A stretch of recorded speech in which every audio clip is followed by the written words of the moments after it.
الحمدللہ رب العالمین والصلاة والسلام علی محمد الامین اعوذ باللہ من الشیطان الرجیم بسم اللہ الرحمن الرحیم. خواتین و حضرات، دین کا صحیح تصور میں ہم عبادت کے معنی کیا ہے اس مقام تک پہنچ گئے تھے، اور اس میں جو بات عرض کرنے کی کوشش کی گئی وہ یہ تھی کہ قرآن مجید نے جس جگہ تمام پیغمبروں کی دعوت کا خلاصہ کیا ہے تو وہاں نے ایک لفظ استعمال کیا ہے اور اس طرح وہ معنی کی طرف اشارہ کیا ہے. یہ آیت بھی کوئی معنی کا ماخذ نہیں ہے، ایک اشارہ ہے جو اس کی جانب، جس طرح کہ میں نے آپ سے عرض کیا، کیونکہ عربی زبان کا یہ اتنا عام لفظ ہے کہ اس کے معنی یا حقیقت کے بارے میں کوئی شواہد پیش کرنے کی ضرورت نہیں ہے. آگے آپ دیکھیں گے اس عبادت کے معنی کیا ہے. یہ اگر غور کیجئے تو سورہ نحل کی اسی آیت سے واضح ہے. اللہ کی عبادت کے بالمقابل یہاں طاغوت سے بچنے یہ ہے. الطاغوت اور قرآن میں بالکل ہم معنی استعمال ہوئے ہیں، یعنی جو خدا کے سامنے سرکشی، تمرد اور استکبار اختیار کرے. شیطان، ابلیس کو شیطان اس لیے کہا گیا، طاغوت اس لیے کہا گیا، یعنی اس کا یہ ایک صفاتی نام ہے، رکھ دیا گیا اس لیے کہ اس نے اللہ تعالیٰ کے مقابل میں سرکشی اور تمرد کا طریقہ اختیار کیا، سرتابی کا طریقہ اختیار کیا. اسی وجہ سے اس کہتے ہیں، یعنی جب آپ صفاتی نام کسی کا رکھتے ہیں، ابلیس تو اس کا نام ہے، یا عزازیل کہہ لیجئے اس کا نام ہے، تو عزازیل کا نام ابلیس کے بارے میں بھی ماہرین لغت یہ کہتے ہیں کہ یہ بھی ایک صفاتی نام ہے. چلیے تھوڑی دیر کے لیے مان لیجئے کہ اس کا اصل نام عزازیل ہی ہے. تو عزازیل کا نام شیطان اصل میں اس کے اس طرز عمل کی وجہ اللہ تعالیٰ کے مقابلے میں اختیار کیا، اور وہاں قرآن مجید نے یہی چیز ابا واستکبر، یعنی اس نے بات ماننے سے انکار کر دیا اور استکبار کیا، یعنی وہ تمرد اور سرکشی کے ساتھ مقابل میں آ کے کھڑا ہو گیا. تو اس وجہ سے اس کا نام شیطان یا طاغوت رکھ دیا گیا، اور الہامی لٹریچر میں بالکل عام ہو گیا. اس کا ضد ظاہر ہے کہ عاجزی اور پستی ہے. ضد جو آپ بولتے ہیں ضد کرنے کے معنی میں وہ مؤنث ہوتا ہے، اور جب مقابل کے لیے بولا جائے تو مذکر ہوتا ہے، یعنی اس میں کوئی وحشت نہ ہو. اس کا ضد ظاہر ہے کہ عاجزی اور پستی ہے. چنانچہ عبادت کے معنی ائمہ لغت بالعموم اس طرح بیان کرتے ہیں کہ اصل العبودیہ الخضوع، عبادت اصل میں عاجزی اور پستی ہے. یہاں تک بھی اہل علم کے مابین کوئی اختلاف نہیں، یعنی جتنے ائمہ لغت ہیں وہ بھی جب کہیں گے کہ عبادت کا مفہوم کیا ہے، عبادت کی حقیقت کیا ہے، تو وہ کہیں گے الخضوع والتذلل. بلکہ یہ دو لفظ تو گویا یوں سمجھیے کہ جہاں آپ دیکھیں گے لکھے ہوئے مل جائیں گے. اس میں بھی کوئی اختلاف نہیں. اس میں مولانا مودودی کو بھی کوئی اختلاف نہیں. چنانچہ انہوں نے جب لفظ عبادت کی بحث شروع کی ہے تو یہ دیکھیے انہوں نے قرآن کی 4 بنیادی اصطلاح میں لکھا ہے: عربی زبان میں عبودہ، عبودیت اور عبدیت کے اصل معنی خضوع اور تذلل کے، یعنی یہاں تک بھی، اور یہاں اختلاف ہو نہیں سکتا. اس کی وجہ یہ ہے کہ زبان میں پامال مادہ ہے اور اتنا زیادہ استعمال ہوتا ہے اپنے مختلف مشتقات میں کہ اس کے اصل معنی کے بارے میں کوئی یہ نہیں ہے کہ 2 رائے ہو گئی ہیں یا 3 رائے ہو گئی ہیں. ائمہ لغت بھی وہی کہتے ہیں، میں بھی وہی عرض کر رہا ہوں، مولانا مودودی سے بھی یہی کہتے ہیں، الخضوع والتذلل. اچھا، خضوع اور تذلل ہے، یہ کیا چیز ہے؟ یعنی تھوڑی دیر کے لیے اس کو سمجھ دیکھیے. غلطی، اب جہاں سے غلطی ہوتی ہے وہ کیا چیز ہے؟ یعنی میرے نزدیک، ہو سکتا ہے کسی دوسرے کے نزدیک ٹھیک ہو وہ بات، جیسے میں سمجھتا ہوں یا جس جگہ سے صورتحال تبدیل ہوئی ہے. آپ نے اردو زبان کا ایک لفظ سنا ہوگا، ذلت. ذلت ایک احساس ہے، اور ذلت کے کچھ مظاہر ہیں. یعنی مثلا میں کسی آدمی کے ہاں گیا اور اس نے میرے ساتھ جو رویہ اختیار کیا، میں نے اس میں ذلت محسوس کی. تو اصل میں تو ایک داخلی کیفیت ہے نا جو میرے اندر پیدا ہوئی. فرض کیجئے کہ اس نے اپنے ظاہری رویے میں بھی کوئی ایسا کام کر ڈالا کہ آپ یا کوئی اور آدمی بھی اگر دیکھتا، ایک تو یہ نا کہ میں نے محسوس کیا، تو یہ میرا داخلی احساس ہے، میری داخلی کیفیت ہے ذلت. کسی دیکھنے والے نے محسوس کیا تو یہ اصل میں اس داخلی احساس کا اظہار بھی تو ہوگا نا. یعنی اگر مثال کے طور پر آپ نے یہ محسوس کیا کہ اس شخص کی تذلیل ہوئی ہے تو یہ آپ کا بھی احساس ہو سکتا ہے، لیکن اس کے کچھ مظاہر بھی ہو سکتے ہیں۔ ایک شخص نے دوسرے کے مقابلے میں ذلت محسوس کی، لیکن حالات ایسے ہیں کہ سرتابی نہیں کر سکتا، تو آپ کہتے ہیں نا ذلیل ہو کے رہ رہا ہے، تو ذلیل ہو کے رہ رہا پھر کچھ مظاہر کا نام ہے۔ یعنی آپ اس کے رہنے کے انداز، اس کے کام کرنے کے انداز، یعنی آپ دیکھتے ہیں کہ روز گالی پڑتی ہے چھوڑتا نہیں، ٹڈا پڑتا ہے چھوڑتا نہیں، عزت نفس پامال کر دی جاتی ہے چھوڑتا نہیں، تو پھر آپ کہتے ہیں نا کہ بھئی یہ ذلیل ہو کے رہ رہا ہے۔ تو اصل میں ایک ہے ذلت، ایک ہے عزت، اور ایک ہے کسی کو عزت دینا، یا آپ کا کسی کو عزت دیتے ہوئے دیکھنا، یا کسی ایسی چیز کا اظہار ہونا جس سے یہ پتہ چلتا ہو کہ دوسرے کو عزت دی جا رہی ہے یا عزت دے رہا ہے۔ تو عزت کے کچھ مظاہر ہیں جیسے ذلت کے کچھ مظاہر ہیں، لیکن اپنی حقیقت کے لحاظ سے عزت آپ کے اندر کا ایک احساس ہے اور ذلت بھی آپ کے اندر کا ایک احساس ہے۔ یعنی آپ تذلیل محسوس کرتے ہیں، جس طریقے سے خوف ہے، جس طریقے سے محبت ہے۔ تو خوف اور محبت اصل میں آپ کے اندر ایک داخلی کیفیت ہے جو پیدا ہوتی ہے۔ اب اس کا اظہار اس شکل میں بھی ہو سکتا ہے کہ آپ کا رنگ پھک ہو گیا ہو، اس شکل میں ہو سکتا ہے کہ آپ کی چیخ نکل گئی ہو، اس صورت میں بھی ہو سکتا ہے کہ آپ ڈر کے بھاگ کھڑے ہوئے ہوں۔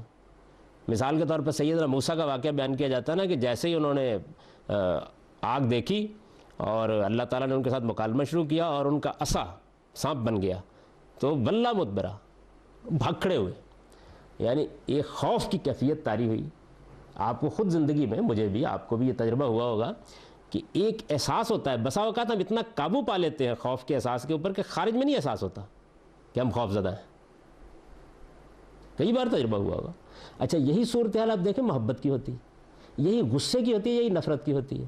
یعنی آپ کے اندر ایک داخلی کیفیت اصل میں پیدا ہوتی ہے، یہ کوئی خارجی چیز نہیں ہے، البتہ مظاہر خارجی ہوتے ہیں۔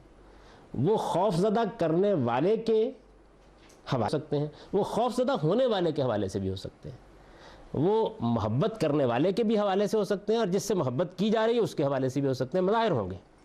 شادی، آپ بولتے ہیں نا لفظ شادی۔ اب شادی جو ہے، اب دیکھیے کتنے مختلف پہلوؤں سے شادی کی ایک حقیقت ہے، وہ میں آپ سب جانتے ہیں، جن کی شادی ہوئی ہے خوب جانتے ہیں، اور شادی کے مظاہر ہیں۔ شادی ایک تقریب بھی ہے، شادی کھانے پی جگہ بھی ہے، شادی یعنی زردہ پکانے کا بھی ایک موقع ہے، شادی ڈھول ڈمکے کا بھی ایک موقع ہے۔ یعنی کچھ چیزیں ایسی ہیں، ایک شادی کی حقیقت ہے، اور ایک جب وہ تقریب ہوتی ہے تو اس میں شادی کے مظاہر پیدا ہوتے ہیں۔ اور بھی آپ دیکھیے، یعنی ایک آدمی کی شادی ہو رہی ہوتی ہے اور آپ کہتے ہیں میں شادی سے ہو کے آیا ہوں، آپ شادی سے ہو کے نہیں آئے ہوتے۔ سمجھ رہے ہیں نا میری بات؟ یعنی آپ شادی کی حقیقت سے نہیں ہو، آپ اس تقریب سے ہو کے آئے ہوتے ہیں۔ یعنی شادی کا جو واقعہ ہوا ہے، وہ شادی کے واقعے نے جو اپنے خارج میں مظاہر پیدا کیے ہیں، ان میں سے کسی مظہر میں آپ بھی شریک ہو کے آ گئے ہیں۔ کھانا کھا کے آ گئے ہیں آپ، مہندی کے گیتوں میں کچھ دیر بیٹھ کے آ گئے ہیں، یا کوئی اور آپ نے چیز اختیار کر لی ہے۔ تو یعنی ایک چیز ہے کسی چیز کا وہ جو آپ کے اندر پیدا ہوتا ہے، یا کسی چیز۔ تو جس طرح نفرت ایک داخلی کیفیت ہے، جس طرح محبت ایک داخلی کیفیت ہے، اسی طریقے سے خضوع اور تذلل بھی ایک داخلی کیفیت ہے۔ یعنی خضوع جو ہے، جب عربی میں بلفظ خضوع بولیں گے یا تذلل بولیں گے، دیکھیے یہ لفظ جو ہے نا، تذلیل نہیں بولا گیا، تذلل۔ یعنی آپ اپنے اندر محسوس کرتے ہیں میں کچھ نہیں رہا، ختم ہو گیا، یہ تذلل ہے۔ ہو سکتا ہے ظاہر میں آپ بڑے اکڑے کھڑے رہے ہیں، یعنی ایک داخلی کیفیت آپ کے اندر پیدا ہے، آپ ذلت کے اندر گڑ گئے ہیں۔ اچھا، آپ نفرت سے پھلک رہے ہوتے ہیں، لیکن ظاہر میں دبا لیا آپ نے۔ آپ کے اندر شمل پیدا ہوا ہوتا ہے کسی چیز کے بارے میں، لیکن آپ نے اس کا اظہار نہیں کیا۔ ساری جو کیفیات ہے، تو خضوع اور تذلل جو ہے، یہ اصل میں ایک داخلی کیفیت ہے، اور اس میں کوئی شک ہی نہیں ہے کہ اس لفظ کا جیسے ہی ہم مطالعہ کرتے ہیں تو معلوم ہوتا ہے کہ عبودت، عبودیت، عبدیت یا عبادت، یہ مصدر ہے نا، یہ ایک ہی معنی میں ہے، مختلف بولے جاتے ہیں۔ تو ان سب کے اندر جو اصل حقیقت ہے، اصل معنی ہے ان کے، وہ کیا ہے؟ خضوع اور تذلل۔ یعنی مطلب یہ ہے کہ آدمی اپنے اندر ایک عجز، ایک پستی، ایک جھکاؤ کی کیفیت محسوس کرتا ہے۔ تو یہ اس کی اصل ہے۔ یہ جو اصل ہے، یہ ظاہر ہے کہ ظہور کرے گی مختلف صورتوں میں۔ فطری طور پہ ظہور کرے گی نا. یعنی آپ نے کسی شخصیت کے مقابلے میں خضوع محسوس کیا, آپ نے کسی کے مقابلے میں نفرت محسوس, آپ نے کسی کے مقابلے میں محبت محسوس کی, آپ نے کسی کے مقابلے میں تذلل محسوس کیا, تو اب اس کا ظہور ہوگا. تو یہ ظہور کئی صورتوں میں, آپ بچ گئے, آپ نے سر پاؤں میں رکھ دیا, آپ نے اس کا حکم ماننے کے لیے اپنے آپ کو پیش کر دیا. یعنی آپ کو تذلل کی جگہ, خضوع کی جگہ پر رکھ دیا گیا. اب کیا ہوتا ہے, ادھر آگے بیٹھے تو آقا نے کہا جاؤ ذرا پانی لاؤ, جب وہ آپ اٹھے فوراً بغیر توقف کے بھاگ کے گئے پانی لے آئے. انہوں نے کہا ذرا آؤ یہاں کھڑا ہو کے پنکھا کرو مجھے, آپ کھڑے ہو گئے, پنکھا کرنا شروع کر دیا. تو اب کیا ہو رہا ہے, یعنی تذلل جو ہے وہ اطاعت میں بدل گیا. تذلل جو ہے, آپ کا اندرونی جھکاؤ جو ہے, اس جھکاؤ نے خارج میں کیا صورت اختیار ہے, خارج میں اس نے یہ صورت اختیار کر لی ہے کہ آپ اطاعت کر رہے ہیں. آپ کو اگر دیکھا جائے تو معلوم ہوا کہ آپ اس کے سامنے رام ہوئے ہیں. تو خضوع اور تذلل تو ایک داخلی کیفیت ہے, اس کا اظہار باہر ہوتا ہے کبھی اطاعت کی صورت میں, کبھی دوسرے کے سامنے بچ جانے کی صورت میں, کبھی ناک رگڑنے کی صورت میں. یعنی جب کوئی آدمی کسی کے مقابلے میں ذلت پر کھڑا ہو جائے گا تو مظاہر ہوں گے نا, اس کے بے شمار مظاہر ہو سکتے ہیں. تو یہ جو بہت سے مظاہر ہیں وہ اصل معنی نہیں ہے اس کے. یعنی اصل میں عبودیت یا تذلیل یا تذلل یا خضوع, اس کا اظہار ہوتا ہے تابع ہونے کی صورت میں, رام ہونے کی صورت میں, معنی نہیں ہے اس کے. اچھا, اب جس طرح میں نے ابھی پوجا کے لفظ کی آپ کو مثال دی تھی, تو زبان میں ہوتا یہ ہے کہ جس طرح لفظ اپنی اصل حقیقت میں استعمال ہو رہا ہوتا ہے, بالکل اسی طرح اپنے مظاہر کے لیے بھی استعمال ہو جاتا ہے. یعنی یہ ہوگا, ہر لفظ کے ساتھ ہوگا. تو یہ دیکھیے, میں نے مولوی صاحب کی عبارت جو تھی اس کا ایک حصہ چھوڑ دیا تھا پڑھتے ہوئے.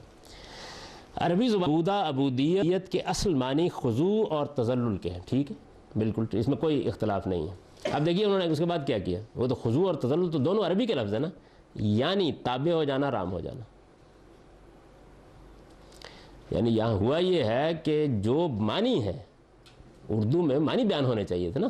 خضوع اور تذلل کا مطلب ہے عاجزی اور پستی کی کیفیت محسوس کرنا. تابع ہو جانا, رام ہو جانا اس کے معنی نہیں ہے. تابع ہو جانا اور رام ہونا اس تذلل اور اس خضوع کا جب کسی دوسرے کے حوالے سے اظہار ہو تو اس شکل میں ہوتا ہے. یہ ٹھیک ہے, اظہار تو اسی شکل میں ہوگا نا.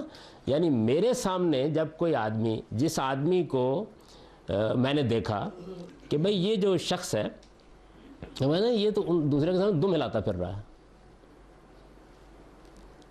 تو اب یہ وہ کیا چیزیں ہیں جو ہے, یعنی وہ اس کے کچھ اعمال ہوں گے نا.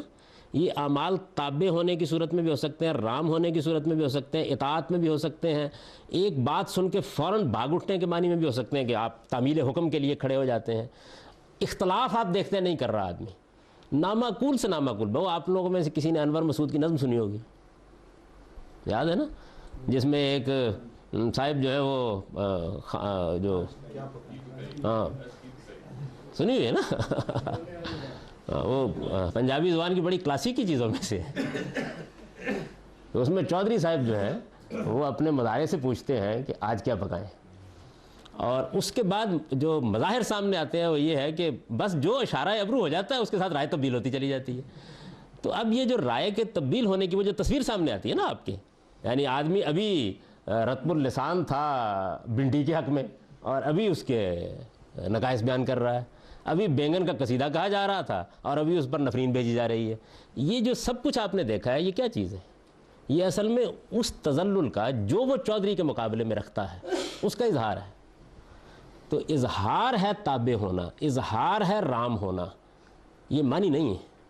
یوں لکھنا چاہیے تھا کہ عربی زبان میں عبودت, عبودیت اور عبدیت کے اصل معنی خضوع اور تذلل کے ہیں, یعنی پستی محسوس کرنا, یعنی ذلت محسوس کرنا, یعنی جھکاؤ محسوس کرنا. ایک داخلی کیفیت ہے جس میں ترجمہ ہونا چاہیے تھا اس کا. تو ایک یعنی کے بعد آپ چونکیں گے نہیں جب اس کو پڑھیں گے, وہی یک لحظہ غافل گشتمو صد زالہ راہ دوش. اب میں آپ کو بتاؤں گا کہ یہ اتنی سی بات ہے, جملہ پورا یہی ہے, میں نے آپ کو سنا دیا. اصل معنی خضوع اور تذلل کے ہیں, یعنی تابع ہونا, رام ہو جانا. اگر ایک لفظ میں یہ بیان کروں تو میں یہ کہوں گا کہ انہوں نے عبودیت کے معنی عربی زبان کے الفاظ کی حد تک بالکل ٹھیک بیان کیے، عبادت کے معنی عربی زبان کے حد تک خضوع اور تذلل وہی لفظ ٹھیک بیان کیے، اس کے بعد اصل میں اس کے مظہر اور اس کے تقاضے کو مانی، یعنی جو غلطی ہے وہ یہ ہے۔ اگر اس بات کو آپ یہاں سمجھ لیجئے تو واضح انشاءاللہ۔ چنانچہ ایمانی ائمہ لغت بالعموم اس طرح بیان کرتے ہیں کہ اصل العبودیات خضوع و تذلل، عبادت اصل میں عاجزی اور پستی ہے، یعنی یہاں تک کوئی اختلاف نہیں ہے، آپ نے دیکھا کہ ان کو بھی کوئی اختلاف اس لیے کیا نہیں جا سکتا، یہ تو یوں سمجھ لیجئے کہ اہل زبان کا اجماع ہے یا زبان کے ماہرین کا اجماع ہے کہ عبادت یہ ہوتی ہے خضوع اور تذلل، یہ ایک داخلی کیفیت ہے، یہ آگے بیان ہوگا۔ یہ چیز اگر خدا کی رحمت، اب ظاہر ہے کہ میرے اندر تذلل اور خضوع ایک بادشاہ کے لیے بھی ہو سکتا ہے، ایک آقا کے لیے بھی ہو سکتا ہے، یہ کسی شیطان کے لیے بھی ہو سکتا ہے، یعنی یہ تو مختلف خدا کے مقابلے میں خضوع اور تذلل یہ لفظ کے اندر شامل نہیں، لیکن جب آپ کہیں گے خدا کی عبادت کرو تو ظاہر ہے کہ پھر وہ خضوع اور تذلل کیسے پیدا ہوتا ہے پھر اس کو دیکھنا پڑے گا۔ یعنی اب یہ جو کچھ آگے بیان ہو رہا ہے وہ اصل میں لفظ کے نسبت کے تبدیل ہونے سے بیان ہو رہا ہے، وہ معنی کا کوئی سوال نہیں، معنی ہو گئے، جیسے میں نے اس کا ترجمہ کیا عبادت اصل میں عاجزی اور پستی ہے، تو عاجزی اور پستی ہمارے، اچھا یہ پستی سے وہ پستی مراد نہ لیں، اردو زبان میں پستی جو ہے وہ ایک منفی مفہوم میں بھی استعمال ہوتا ہے، یعنی اس شخص کے اخلاق میں بڑی پستی آ گئی، یہ مطلب نہیں ہے، وہی عجز، جھکاؤ، یعنی آپ گر گئے، وہ جس کو بیان کیا جاتا ہے نا کہ سیدنا عمر رضی اللہ عنہ رسول اللہ صلی اللہ علیہ وسلم کی وفات کے بعد مسجد میں آیا، انہوں نے کہا کہ جو شخص یہ کہے گا کہ حضور دنیا سے رخصت ہو گئے گردن مار دو، کیفیت تھی ان کی۔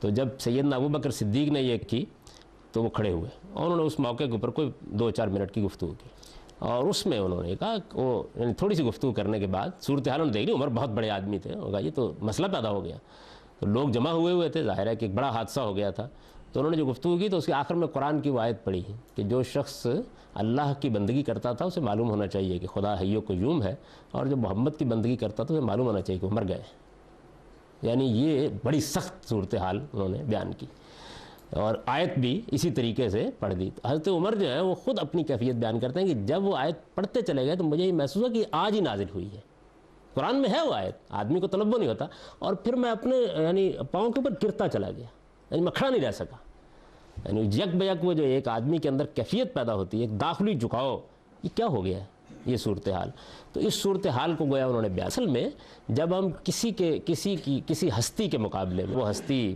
اللہ تعالیٰ ہو یا کوئی، اس کے مقابلے میں ایک تذلل، ایک عجز، ایک پستی کی کیفیت محسوس کرتے ہیں تو عربی زبان میں اس کے لیے لفظ عبادت استعمال کیا جاتا ہے، یہ اس کا اصل مطلب ہے۔ یہ چیز اگر خدا کی رحمت، قدرت، ربوبیت اور حکمت کے صحیح شعور کے ساتھ پیدا ہو، یعنی اب یہ جو چیز ہے اس کا تعلق معنی سے نہیں ہے، اس کا تعلق انسان کے شعوری احساس سے، اس نے عبادت کا لفظ سنا ہوا ہے، نماز پڑھ کے فارغ ہو جاتا ہے، ہو سکتا ہے کہ نماز بھی اس نے پڑھی ہو، اس نے سجدہ بھی کیا ہو، لیکن وہ کیف ہے، وہ اس نے محسوس نہ کی ہو۔ تو جب آپ کسی چیز کی تحلیل کرتے ہیں یا اس کا تجزیہ کرتے ہیں تو آپ اصل میں اس میں انسانوں کے اعمال پر رکھ کے اس کو نہیں دیکھتے، انسان تو بے شعوری میں بعض عمل کر رہے ہوتے ہیں، حقیقت کے لحاظ سے یہ چیز کیسے پیدا ہونی چاہیے۔ اگر خدا کی رحمت، قدرت، ربوبیت اور حکمت، یعنی یہ اللہ تعالیٰ کی وہ صفات ہیں، آپ کہیں گے کہ اللہ کی بہت سی صفات ہیں، یہ اللہ تعالیٰ کی وہ 4 صفات ہیں کے حوالے سے اصل میں ہماری ذات کے ساتھ بڑا گہرا تعلق اللہ تعالیٰ کا پیدا ہوتا ہے، یعنی قدرت ہے، رحمت ہے، ربوبیت ہے، پالتا ہے نا، پروردگاری کرتا ہے، اس کے احسانات ہم روزمرہ دیکھتے ہیں، کھلاتا ہے، پلاتا ہے، نعمتیں دیتا ہے، ربوبیت ایک بڑی وسیع چیز ہے، اور پھر حکمت اس کی جو ظاہر ہے کہ کائنات میں نظر آتی ہے، ہمارے وجود میں نظر آتی ہے، خدا کے اپنے افعال و اعمال میں نظر آتی ہے، اس کے سنن میں نظر آتی ہے، یعنی یہ چیز جو ہے، یہ چاروں جو صفات ہیں یہ چونکہ بنیادی صفات ہیں قرآن مجید کا اگر آپ مطالعہ کریں تو جو انسان کے تعلق کے حوالے سے خدا کی رحمت، قدرت، ربوبیت اور حکمت کے صحیح شعور کے ساتھ پیدا ہو تو اپنے آپ کو بے انتہا محبت اور بے انتہا خوف کے ساتھ اس کے سامنے آخری حد تک جھکا دینے کی صورت اختیار کر لیتی ہے۔ اس جھکا دینے سے مراد بھی رکوع کرنا نہیں ہے، یعنی یہ وہی اندرونی داخلی کیفیت ہے. ہم اب اللہ تعالیٰ کا تجزیہ کریں نا اللہ تعالیٰ کے ساتھ جو ہمارا معاملہ کبھی گہری نظر سے، تو آپ یہ دیکھیں گے کہ بڑا اندیشہ میرا خوف محسوس ہوتا ہے، پتہ نہیں کیا ہو جائے گا. اور اس کی نعمتوں کا جو احساس، یہ خوف وہ نہیں ہے جو کسی ہوے سے محسوس یا کسی ڈرا دینے والے سے محسوس ہوتا ہے. یہ خوف تو وہ بھی ہوتا ہے نا، آپ کی چیخ نکل جاتی ہے.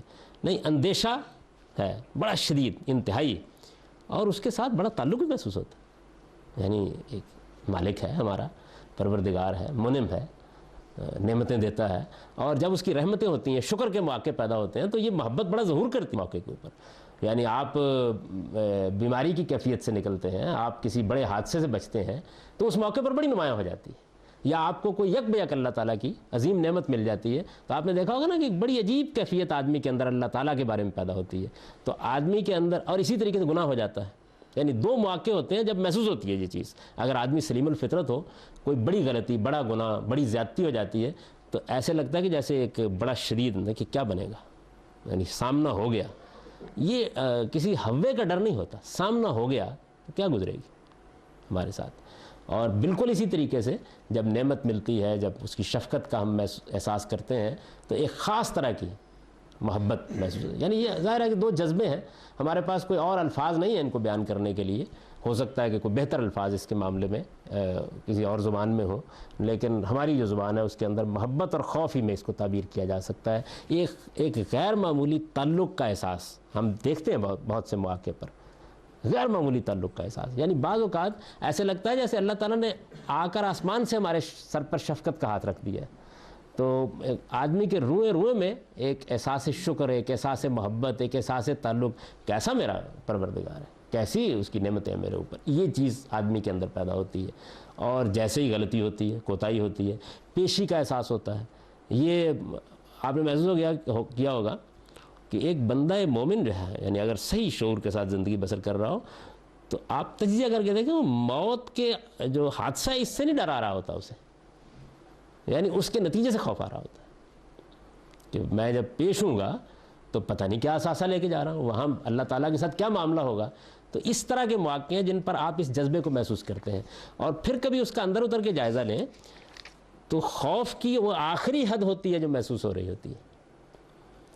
اور جب دوسری کیفیت میں آپ دیکھتے ہیں تو تعلق اور محبت کی آخری حد ہوتی ہے جو محسوس ہو رہی ہے. یعنی اس سے آگے پھر کوئی چیز نہیں ہوتی. ساری محبتیں معلوم ہوتا ہے کہ نیچے ہو گئی ہیں، اور سارے اندیشے بھی باطل ہو گئے ہیں. یہ چیز ہے جس کو یہاں بیان کرنے کی کوشش کی گئی ہے کہ اگر خدا کی رحمت، قدرت، ربوبیت، یعنی کیا چیز، یہ چیز سے مراد عاجزی اور پستی. یعنی وہ جو عاجزی اور پستی اللہ کے مقابلے میں ہم محسوس کرتے ہیں، اگر یہ عاجزی اور پستی جو ہے اس کو آپ دیکھیں تو آپ کہہ سکتے ہیں کہ ایک آدمی جو رکوع کر رہا ہے، سجدہ کر رہا ہے، تو اپنے وجود سے اس عاجزی اور پستی کا اظہار کر رہا ہے. لیکن عین ممکن ہے کہ وہ اس داخلی کیفیت میں نہ ہو، ایک رسم کے طور پر اس کو ادا کر رہا ہو.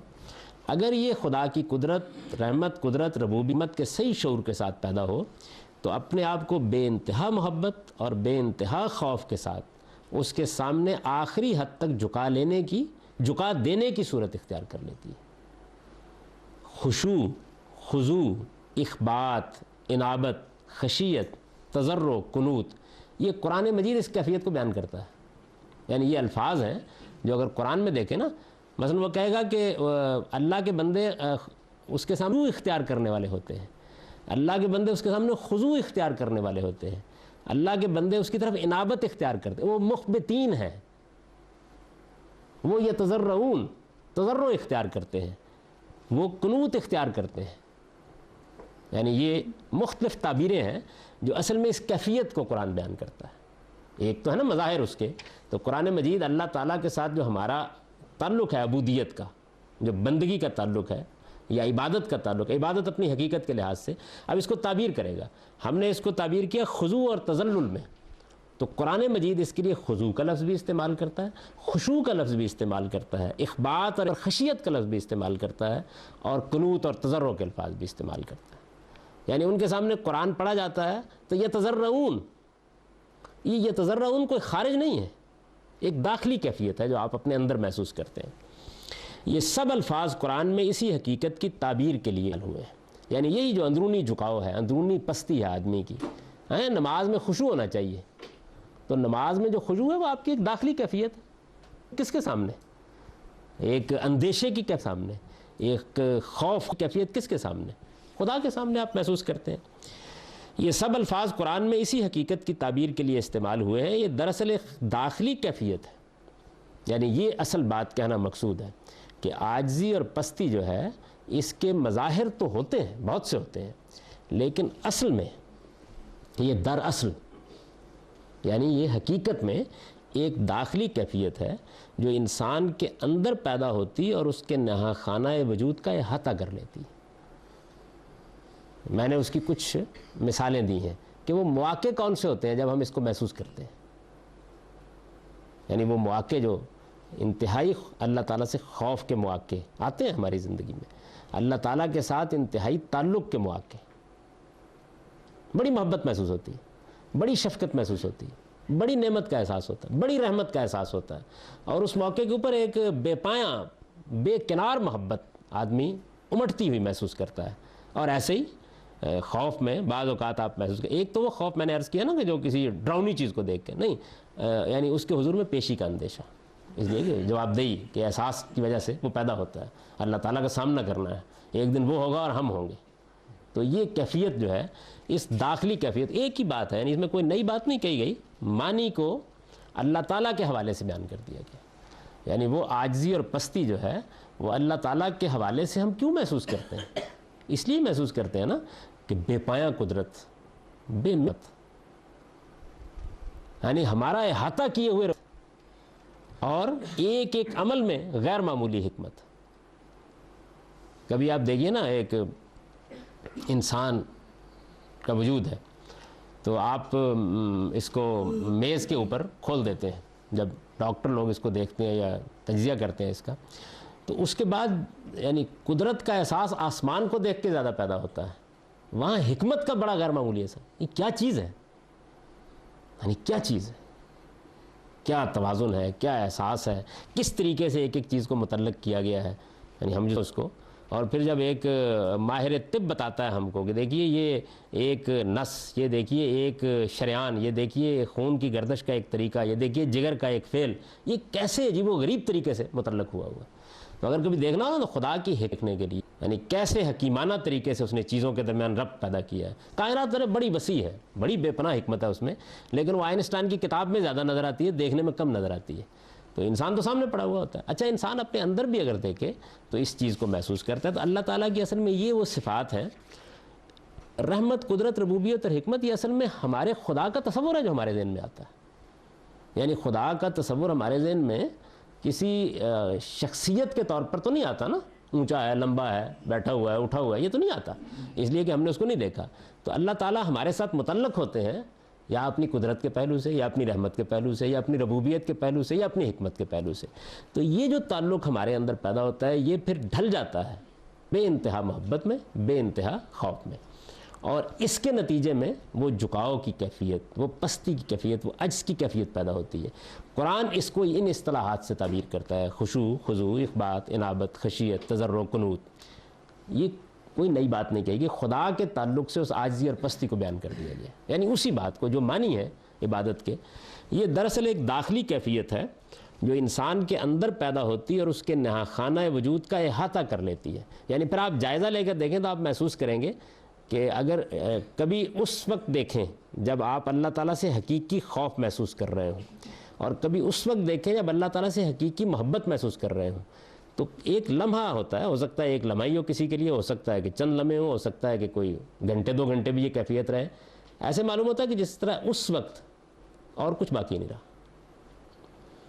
یعنی ماں باپ, تعلقات, روابط, کاروبار, اندیشے, کچھ دیر کے لیے آپ خالی ہو جاتے ہیں اس سے. تو یہ نہا خانہ وجود کا احاطہ کر لینا ایسی غیر معمولی چیز ہے. تو یہ چیز جو ہے یہ پیدا ہوتی ہے.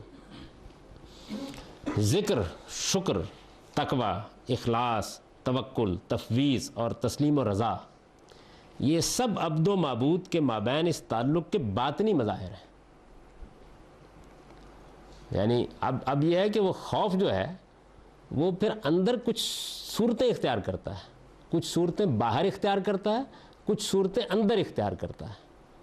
تو اندر جو صورتیں اختیار کرتا ہے وہ یہ، یعنی آپ کو اس وقت خدا یاد آ جاتا ہے، آپ شکر کے جذبات سے لبریز ہو، آپ اس کے حضور میں پیشی کے معاملے میں بے پرواہ نہیں رہتے، متنبع سے ہو جاتے ہیں۔ اچھا، وہ لمحہ ہوتا ہے جب آپ حقیقی شعور محسوس کر رہے ہوتے ہیں، ایسے لگتا ہے کہ جیسے آپ کا عمل بھی بالکل خالص ہو گیا، یعنی آپ محسوس کرتے ہیں کہ نہیں، اس کو دھوکہ تو نہیں دیا جا سکتا، یعنی وہ اندر کی کیفیت ہے نا جو یہ آپ کے اندر چیز پیدا کرتی ہے۔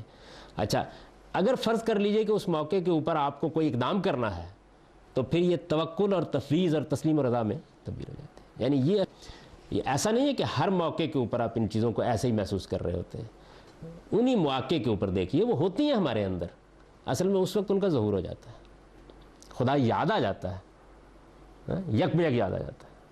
یک بیک جب یاد آتا ہے تو ایک تو یہ نا کہ آپ نے اس وقت محسوس کیا کہ اللہ یاد آ گیا، یا ایک آدمی نے اس موقع کے اوپر سبحان اللہ کہہ دیا، تو سبحان اللہ کے الفاظ تو اصل میں آپ کی اس داخلی کیفیت کا اظہار ہے۔ جب آپ کہتے ہیں، یعنی ایک تو سبحان اللہ وہ ہے نا کہ جو بے سوچے سمجھے کہا جاتا ہے، میں اس کی بات نہیں کر رہا، آپ نے اللہ تعالیٰ اس کی شان کا کوئی نمونہ دیکھا اور آپ نے کہا سبحان اللہ، ہے نا، ایک کیفیت اس وقت ہوتی ہے۔ اب آپ جائزہ لیں اس وقت کیا کچھ ہوا ہے، یعنی جو کچھ اس وقت ہوا ہے اس میں کچھ آپ کے داخل میں ہوا ہے، کچھ اس داخلی کیفیت کے مظاہر اندر پیدا ہوئے، اور ان داخلی کیفیت کے مظاہر نے پھر خدا کی یاد آپ کے ذہن میں تازہ کی ہے، اور اس یاد کو پھر کچھ الفاظ ملے اور پھر ان الفاظ کا زبان سے اظہار ہو گیا۔ بظاہر تو سبحان اللہ کا ایک کلمہ زبان سے نکلا ہے، لیکن تحلیل کر کے دیکھیں تو اصل میں ان سارے مراحل سے گزر کر نکلا ہے، اگرچہ غیر محسوس۔ وہ ایسے ہی ہے کہ جیسے ایک آدمی گاڑی چلا رہا ہوتا ہے تو آپ تحلیل کریں نا اس کے عمل کی، یعنی میں نے جب سیکھنے کی جسارت کی تو اس عمل کی تحلیل ہو گئی۔ آپ دیکھیں کہ یہ ایک مسئلہ بن گیا کہ بھائی کلچ کو آہستہ آہستہ چھوڑا کیسے جاتا ہے، اور دیکھیں یہ کتنا سادہ عمل ہے، لیکن اب گاڑی چلانے والا روز کر رہا ہوتا ہے، یعنی وہ غیر محسوس طریقے سے کر رہا ہوتا ہے۔ تو اسی طریقے سے ہم بہت سی ایسی چیزیں ہیں جو آپ اللہ تعالیٰ کے ساتھ اپنے تعلق کے اظہار میں غیر محسوس رہے ہوتے ہیں، لیکن جیسے ہی آپ اس کی تحلیل کریں تو اصل میں وہ سارا عمل ہو رہا ہوتا ہے اس کے اندر، وہ ہمارے لاشعور میں اترا ہوا عمل ہے جس میں خوف بھی ہے، جس میں محبت بھی ہے، جو اندر بعض داخلی کیفیتوں میں بھی ڈھلا ہوا ہے، ان داخلی کیفیتوں کے بعض مظاہر بھی اندر موجود ہیں، اور پھر اس کا اظہار ہو سکتا ہے سجدے میں ہو جائے، ہو سکتا ہے سبحان اللہ میں ہو جائے، ہو سکتا ہے کسی دعا میں ہو جائے، ہو سکتا ہے کسی جگہ ٹھٹک کر کھڑے ہو گئے ہیں آپ اور اللہ کی آپ نے شانیں دیکھنا شروع کر دی اس میں ہو جائے۔ کبھی آپ نے دیکھا ہوگا کہ آدمی پہاڑی علاقوں میں سیر و تفریح کے لیے جاتا ہے تو بعض ایسے مقامات آ جاتے ہیں، میں آج پتھر دیکھنے کے لیے گیا ہوا تھا، آپ نے احمد ندیم قاسمی صاحب کی نظم پڑھی ہوگی پتھر، تو اب پتھر مطلب کیا نمونہ ہے، کسی ایک چیز کو آپ لے لیں، آدمی کے اندر معلوم ہوتا ہے کہ کوئی چیز اتر رہی ہے، اس دیکھ کیا شان ہے، کیا کیا اللہ تعالیٰ، اس کی قدرت، اس کی رحمت سے ایسے لگتا ہے کہ جیسے وہ آپ کے لیے ایک چیز بنائی گئی ہے، آخر میرے لیے بنائی گئی ہے نا، یعنی اس کا کوئی استعمال آج تک بیل بکری نے تو نہیں کیا، تو اب دیکھیں نا اس کے ساتھ کتنا تعلق محسوس ہوتا ہے کہ یہ کتنا غیر معمولی عمل ہے جو ہے، کتنی خوبصورتی پیدا کی گئی ہے، اور یہ سب کس لیے کیا گیا، میرے لیے کیا گیا، یعنی انسان کے لیے سب کچھ۔ قرآن مجید ہم کو یہ بتاتا ہے نا کہ اس کائنات کو اگر تم دیکھو ایک نظر سے تو تم پر یہ حقیقت واضح ہوگی، کائنات کی ہر چیز، یعنی اگر آپ ذرا اندر اتر کے دیکھیں تو معلوم ہوتا ہے آپ کے لیے کام کر رہی ہے۔ سخر لکم ما باتیں ما فی الارض، یعنی رام ہوا ہے، ہر چیز کام میں لگی ہوئی ہے۔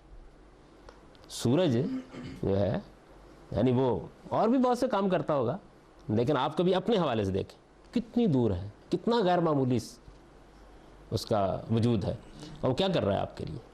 یعنی وہ مثال شاہ ولی اللہ نے غلط نہیں دی، یہ خربوزے کو بھی پتہ نہیں ہے، سورج کو بھی پتہ نہیں ہے، لیکن بہرحال وہ کر رہا ہے۔ تو مطلب یہ ہے کہ عبادت اصل میں ایک داخلی کیفیت ہے،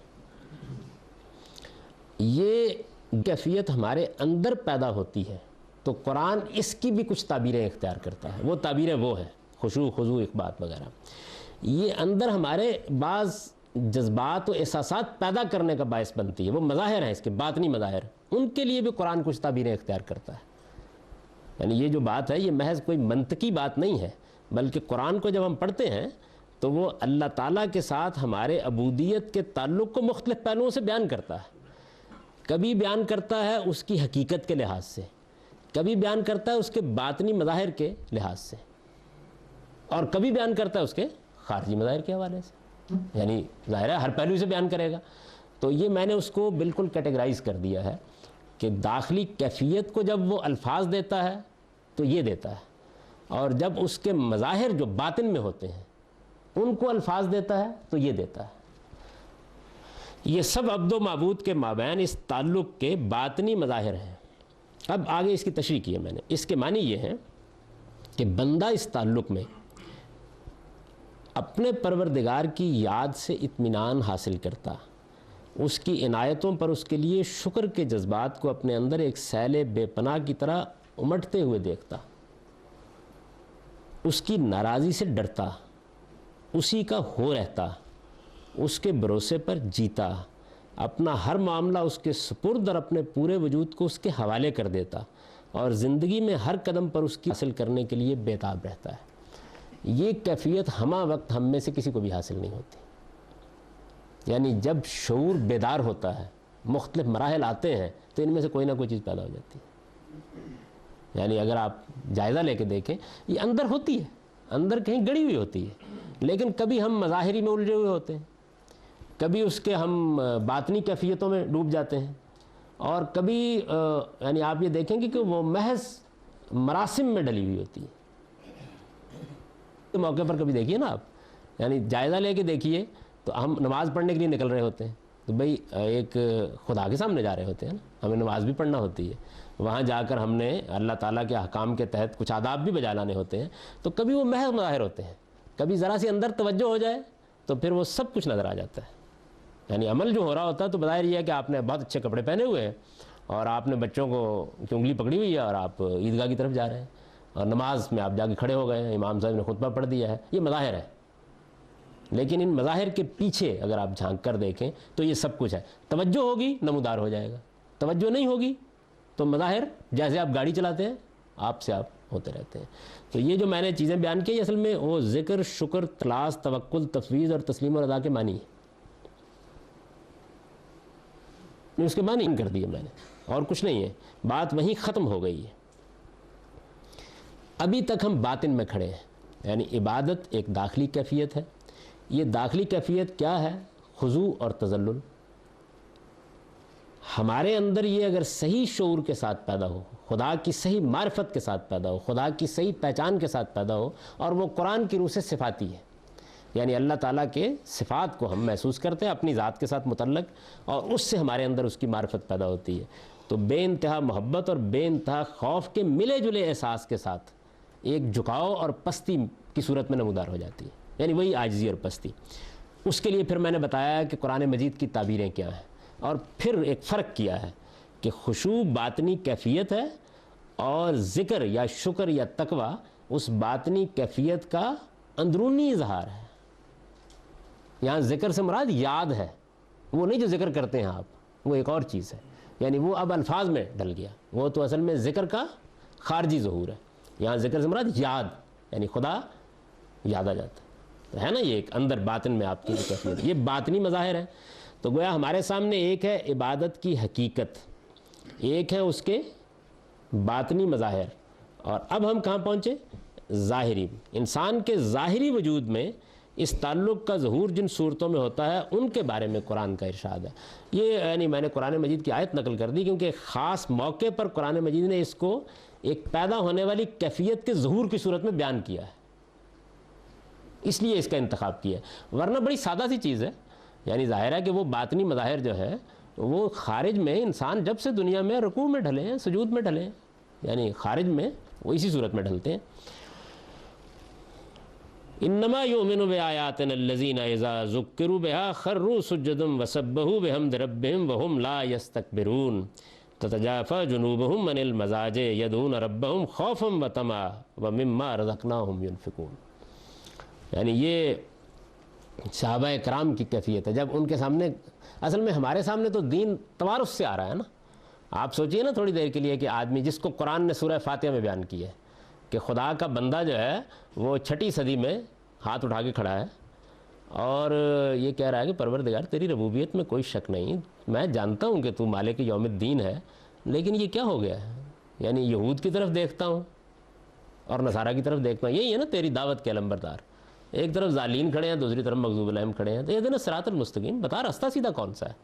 تو جب آدمی اس کا، ہمیں تو مل چکا، یعنی وہی بات کہ آپ تو گاڑی چلانا سیکھ چکے ہیں، اب مل چکا، لیکن وہ جب ملا پہلی بار تو قرآن نے 2-3 جگہ پر اس کی تصویریں کھینچی ہیں، یعنی جب ان کو اللہ تعالیٰ کی آیتیں ان کے سامنے پہلی بار پڑھ کر سنائی گئیں تو آدمی کے اوپر انکشاف حقیقت ہوتا ہے، وہ مل گئی، مجھے سیدھی راہ مل گئی، کیا کہہ رہا کہ تو اسی طرح کا ایک موقع یہ ہے کہ ہماری آیتوں پر تو بس وہی ایمان لاتے ہیں جن کا معاملہ یہ ہے کہ جب ان کے ذریعے سے، یعنی ان آیتوں کے ذریعے سے انہیں یاد دہانی کی جاتی ہے، یہ اس ابتدائی کیفیت کا بیان ہے جو اس وقت ہوئی، یاد دہانی کی جاتی ہے تو سجدہ ریز ہو جاتے ہیں اور اپنے پروردگار کی حمد کی تسبیح کرتے ہیں اور سرکشی کا رویہ اختیار نہیں کرتے، ان کے پہلو بستروں سے الگ رہتے ہیں، وہ اپنے پروردگار کو خوف و طمع کے ساتھ پکارتے ہیں اور جو کچھ بخشا ہے اس میں سے اس کی راہ میں خرچ کرتے ہیں۔ یہ ظاہر میں یعنی کیا ہوا جب وہ یاد دہانی پیدا ہوئی، ذکروا بآیات، یاد ہے، یعنی پہلے کیا ہوا؟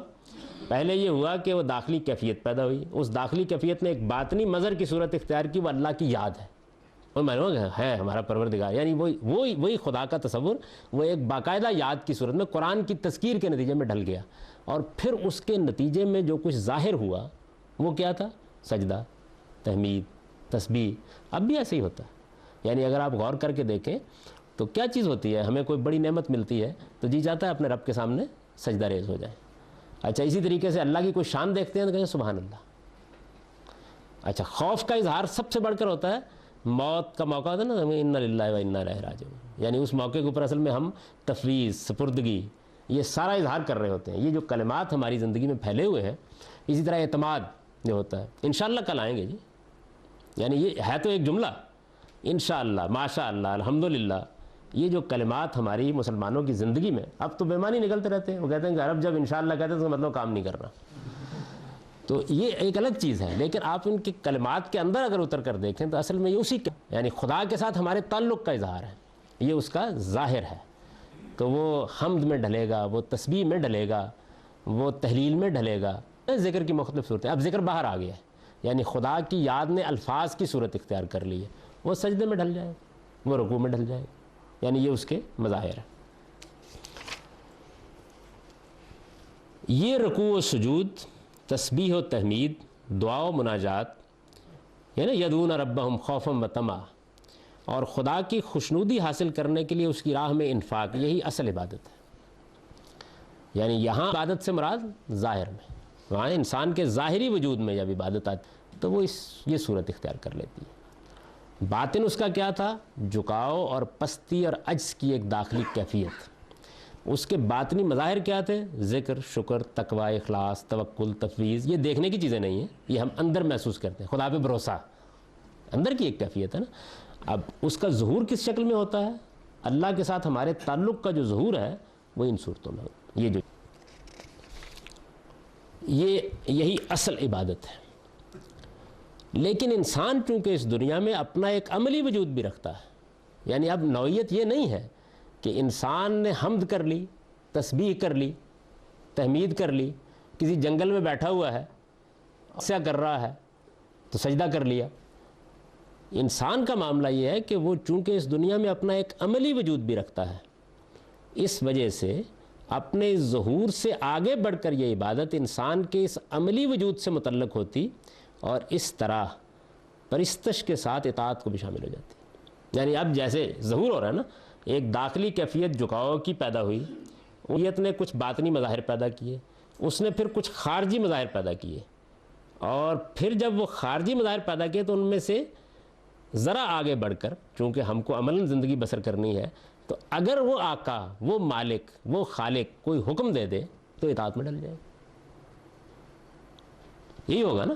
یعنی اب اس کے بعد آپ یہ نہیں کہہ سکتے کہ یہ اس کا نتیجہ نہیں، یہ نکلے گا نتیجہ اس کا، جب وہ سارے تعلقات پیدا ہو گئے ہیں، یعنی خوف بھی ہے، محبت بھی ہے، جھکاؤ بھی ہے، پستی بھی ہے، تذلل بھی ہے، خضوع بھی ہے، میں اس کو یاد بھی کر رہا ہوں، اور جب یاد اس کی میرے شعور پہ آتی ہے تو وہ تسبیح، تحمید، تحلیل اور سجدے اور رکوع میں بھی ڈل جاتی ہے، تو یہ پھر ہو نہیں سکتا کہ اگر مجھے وہ کسی معاملے میں حکم دے تو میں نہ مانوں، یعنی نہیں مانوں گا، وہ ایک الگ چیز ہے، وہ تو میں سجدہ بھی نہیں کرتا بعض اوقات، یعنی ہونا یہ چاہیے، ایسا ہونا چاہیے کہ پھر یہ ہو نہیں سکتا کہ یہ تعلق کسی ہستی کے ساتھ ہے تو اطاعت اصل میں لازماً شامل ہو جائے گی، یعنی اسی کیفیت کا، ایسے سمجھیے جیسے ظہور ہوتا چلا گیا تو پھر جب حکم دیا گیا تو اطاعت آ گئی، وہ بھی ہو جائے گی۔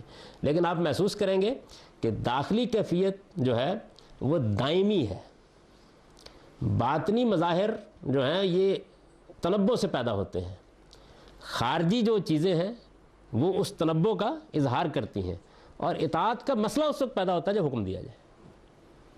ایسا ہی ہوگا نا، یعنی یہ اس طریقے سے وہ چین میں آگے بڑھے گی۔ اچھا، اب یہ جو اطاعت ہے کیا کیا چیزیں ہو گئیں؟ اندرونی جھکاؤ، جس کو آپ کہہ سکتے ہیں نیاز مندی، یعنی اردو زبان میں جھک گیا ہوں، عجز ہے، پستی ہے، ایک چیز وہ ہو گئی۔ ایک چیز کیا ہوئی؟ اس کے خارجی مظاہر یعنی پرستش، یہ پرستش کی چیزیں ہیں نا، تحمید، یہ جامع تعبیر اس کے لیے ہم نے اختیار کر لی۔ اندرونی جھکاؤ، پرستش اور اطاعت، یہ تین چیزیں ہو گئیں۔ مولوی صاحب نے کیا کیا؟ ان تینوں چیزوں کو ایک ہی جگہ رکھ دیا، یعنی جو مسئلہ ہے ان کے وہ کیا ہے؟ ایک ہی جگہ رکھ دیا۔ یعنی وہ کہتے ہیں کہ عبادت کیا ہے؟ وہ تین چیزوں کا نام ہے، پرستش، نیاز مندی، وہی چیز، اور اطاعت۔ اب میں نے کہا نا کہ بڑی لطیف ہے یہ چیز، ایک ہی جگہ رکھ دی ہے، یعنی یہ تین اجزاء ہیں اس کے، ایسا نہیں ہے، یعنی ایسا نہیں ہے، یوں نہیں ہے کہ اطاعت عبادت میں ہر وقت پائی جاتی ہے، لیکن جھکاؤ اس میں ہر وقت پایا جاتا ہے۔ یعنی کوئی کیفیت ایسی نہیں کہ آپ اس پہ لفظ عبادت بول سکیں اور یہ کہیں کہ اندرونی جھکاؤ نہیں، یعنی اندرونی جھکاؤ نہیں تو لفظ عبادت بولا نہیں جا سکتا اس کے اوپر۔ جو داخلی کیفیت ہے وہ پیدا میرے اندر شعور میں کب آتی ہے نہیں آتی، اس کے مواقع ہو سکتے ہیں، لیکن آپ لفظ عبادت جو ہے وہ ہر وقت اس پر بولیں گے، کیفیت میں بولیں گے، وہ اس کی اصل ہے۔ اب اس کے بعد جیسے میں نے عرض کیا تو میں نے جو اس میں بات سمجھانے کی کوشش کی ہے وہ یہ ہے کہ ہوا کیا ہے؟ ہوا یہ ہے کہ انہوں نے ایک لفظ کی حقیقت، اس لفظ کا خارجی اظہار، اور اس خارجی اظہار میں پھر جا کے آگے اطاعت کو شامل ہو جانا، ان تینوں چیزوں کو ایک جگہ رکھ دیا ہے۔ یوں سمجھ لیجئے کہ اصل کو اور اس کے تقاضوں کو یکساں کر دیا۔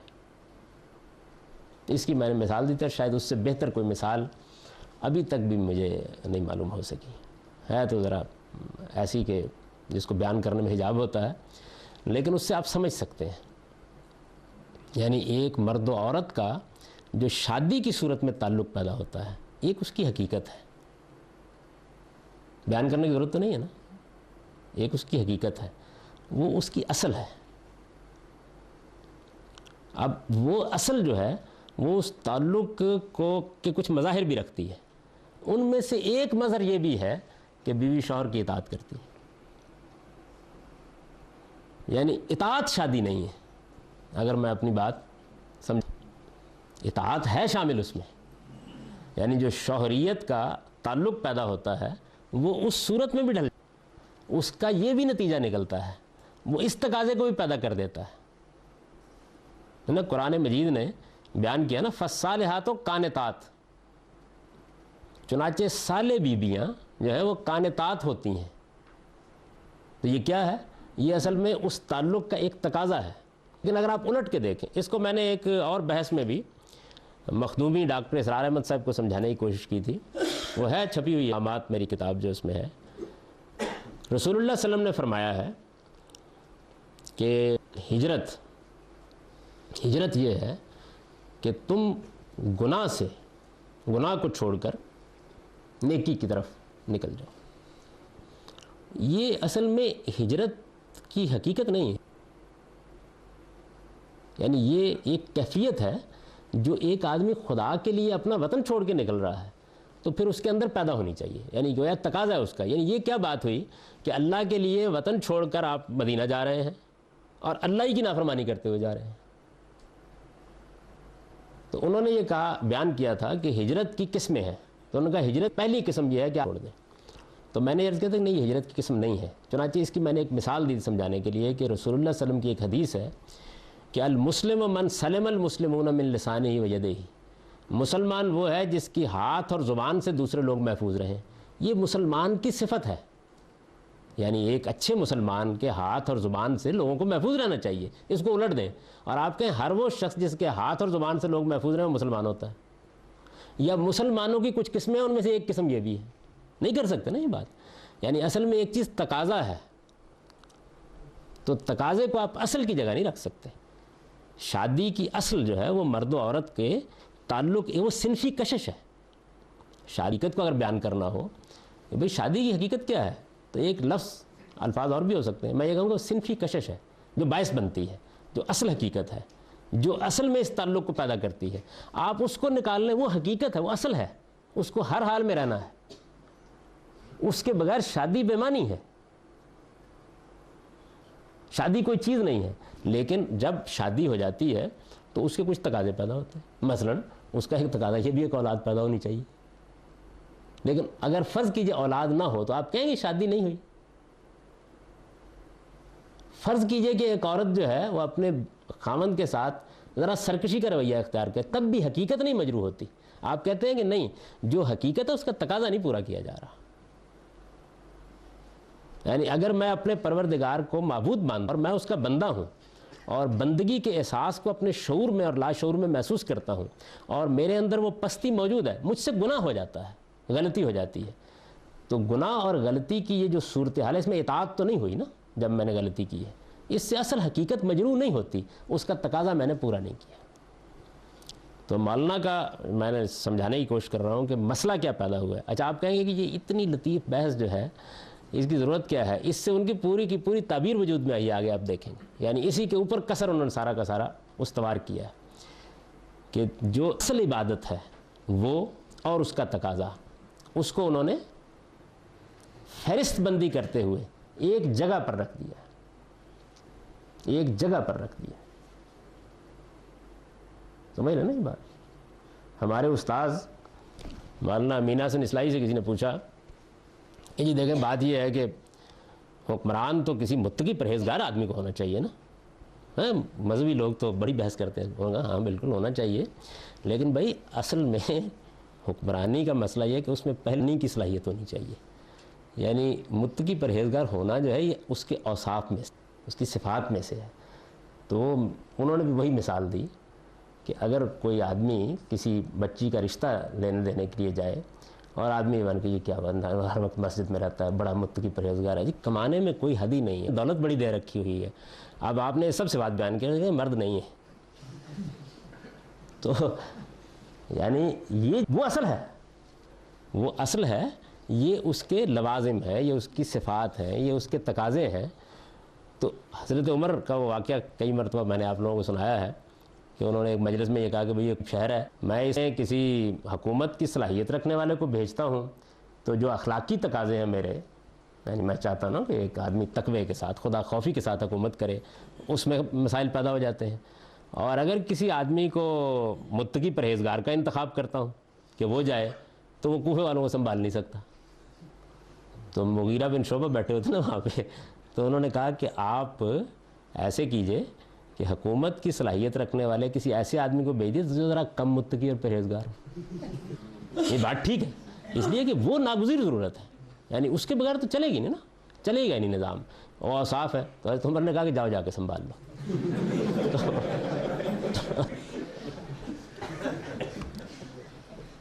تو ہے تو یہ ایک نازک اور ہو سکتا ہے کہ میں اس کا ابلاغ نہ کر سکا ہوں، لیکن اصل میں یہ ہے کہ عبادت اصل میں کیا ہے، وہ باطن میں کیا کرتی ہے، وہ ظاہر میں کیسے ظہور کرتی ہے، اور پھر وہ آگے بڑھ کر اطاعت تک کیسے پہنچتی ہے. یہ اصل میں ایک یعنی صنفی کشش اصل چیز ہے. صنفی کشش باطن میں بھی کچھ جذبات پیدا کرتی ہے، وہ خارج میں بھی پھر اس کا اظہار کرتی ہے، اور آگے بڑھ کر میاں اور بیوی کے درمیان اس جگہ بھی پہنچ جاتی ہے کہ بیوی ذرا چائے بنا دو تو بنا دیتی ہے. اب اگر آپ یہ کہیں، یہ میں نے شادی کی جیسے مثال دی، آپ سے کوئی پوچھے کہ شادی کی حقیقت کیا ہے تو جانتے ہیں نا آپ، لیکن آپ یہ ہو کہ شادی کی حقیقت دعوت ہے، زردہ کھانا ہے، ڈھول بجانا ہے. حالانکہ یہ ساری چیزیں ہوئی ہیں، یہ ساری چیزیں ہوئی ہیں لیکن یہ شادی کی حقیقت نہیں ہے. تو مولانا کا جو مسئلہ ہے وہ یہ. اب میں بتاتا ہوں کہ کیسے یہ مسئلہ ہے. ابھی ہے؟ نہیں جی 55 منٹ ہو گئے. اچھا پھر آپ نے بتایا کیوں نہیں؟ میں نے کہا یہ چل رہا ہے یہ مثال رہ نہ جائے. تو مطلب یہ ہے کہ میں نے آپ کو اصول میں بتایا ہے کہ کیا فرق واقع. اب انشاءاللہ میں آپ تحریروں سے بتاؤں گا کہ دیکھیے کیسے یہ فرق واقع اور پھر کہاں پہنچ گیا. تو اقول قولی ھذا واستغفر اللہ.